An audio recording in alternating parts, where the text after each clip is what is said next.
No, ma'am. I worked at counters, makeup and skincare and hair care counters for the first, we launched in November of 2011, and in August of 2012, I booked my last retail set of hours.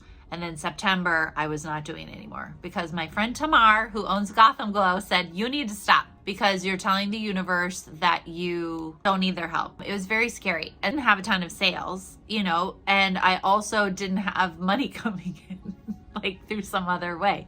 So I got really nervous. The way that I also made money with time was doing makeup event gigs, like for red carpets, for just a night out, a wedding, makeup and skincare lessons, and going through people's products and stuff like that. So that's how I made money. But that September sucked because I didn't have anything. And I was like, oh no, I made a terrible mistake. And then I felt like the universe kind of looked at me and was like, oh, she's pay her rent. We'll get her some work. And I worked so consistently with events, weddings, and lessons for the next 2 or 3 years. And I made in an hour what I used to make in a day. And if you do a wedding, I mean, you make a week or 2, depending on stuff.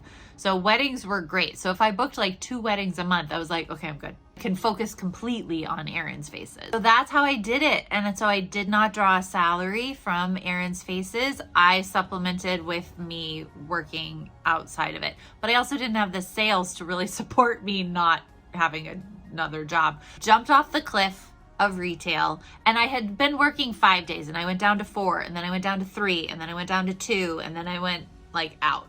So that's how I did it over the course of months. And I got scared. And there was that one September and there was a January somewhere in the mix of those 3 years where I didn't book any work and I panicked.